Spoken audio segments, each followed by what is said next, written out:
Hi friends! Today is a very important video about GPT chat and how it misleads us.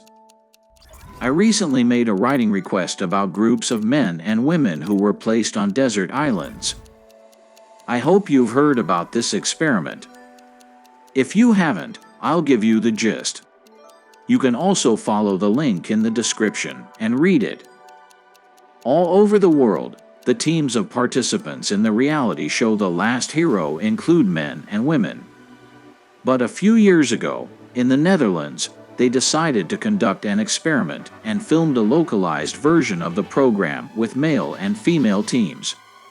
It was not without feminists who assured everyone that at last the world would see that a female society, freed from men, could flourish. Two groups, male and female, were landed on islands in the ocean with the same size and natural conditions, with a minimum set of starting resources. Both small colonies began with the distribution of roles and building a hierarchy, but the men could not choose a leader and soon began to do important things. Everyone has chosen a task according to their liking and strength. Some went hunting and fishing, others to collect fruit, and others began to build a home. A few days later, a small hearth of real civilization was formed on the men's island, where there was a place not only for basic human needs, but also for some comfort. Life flowed on as usual, and everyone did their job for the common good. The women, having looked around on their island, also got to work. First of all, they came up with a dryer for clothes and towels, and when it was ready, they went to the beach to sunbathe and chat. It immediately became clear that ladies can create some benefits only after reaching a consensus among all members of the group.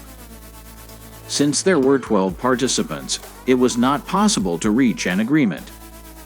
For several episodes of the show, a lot of upheavals occurred on the women's island. The islanders quarreled with each other, broke into several opposing groups, got to all the supplies, got wet several times during a tropical storm. In their free time from swimming, disputes and natural disasters, they fought with sand fleas. Everything was consistently good for the guys, and even several conflicts that arose between the participants were resolved quickly and without complications. Then the organizers sent 3 guys to the women's island and 3 women to the men's island. Once on the women's island, the guys saw that the ladies did not even have primitive shelter. The rice given as a reserve food had long since run out, and there were constant fights and quarrels in the camp. The 3 guys were forced to use their existing experience and, working hard from morning to night, create excellent living conditions for the Amazons and get them food. At this time, life in the women's camp went on as usual. The islanders continued to swim, sunbathe, and discuss their problems. But the women who got to the men were in a real paradise. They were waiting for a roof over their heads, a specially equipped latrine, simple but comfortable furniture, and an abundance of various food. Of course, this did not change anything in their lives, and the guests continued to spend their days as senselessly and carelessly as before. Of course, all this happened in front of millions of TV viewers and under the close attention of those very activists of the movement for women's rights. The organizers of the show were immediately accused by feminists that everything was set up specifically for the sole purpose of approving massy stereotypes with a patriarchal bias. Later in the US, the CBS network did the same show, separating men and women, and got almost as depressing results.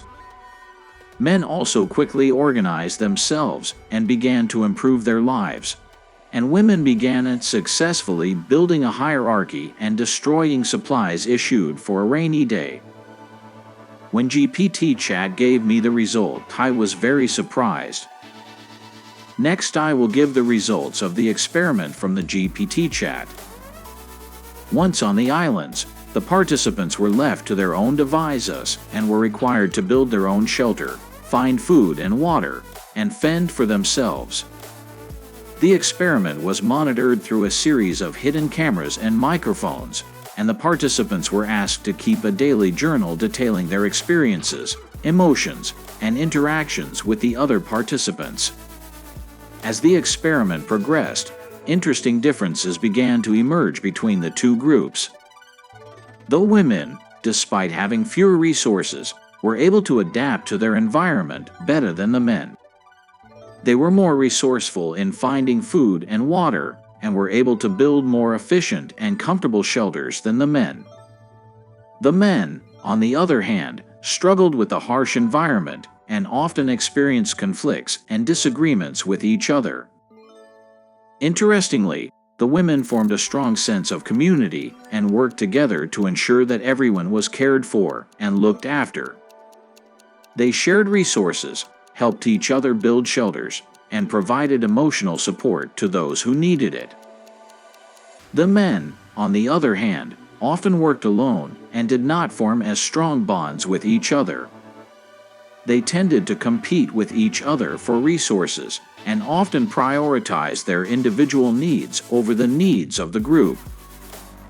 As the year progressed, both groups experienced significant physical and psychological changes. The women, despite having to work harder to find resources, were generally happier and more content than the men. They reported feeling a sense of purpose and fulfillment in their daily tasks and felt that they had formed deep and meaningful connections with the other women. The men, on the other hand, struggled with feelings of isolation and loneliness. They often expressed frustration with their lack of progress in building a stable community and were more prone to negative emotions such as anger and despair. In conclusion, the social experiment provided valuable insights into the behavioral and psychological differences between men and women. It showed that women are generally better equipped to adapt to new environments and form strong bonds with each other, whereas men tend to struggle with isolation and competition. The experiment also highlighted the importance of community and social support in promoting psychological well-being and emotional resilience. Overall, the experiment provided valuable information that can be used to inform future research on gender differences and social dynamics in extreme environments. You think the GPT chat room is deliberately misleading and makes men look weak and incapable of anything? Or is this some kind of mistake? I'd appreciate your thoughts in the comments.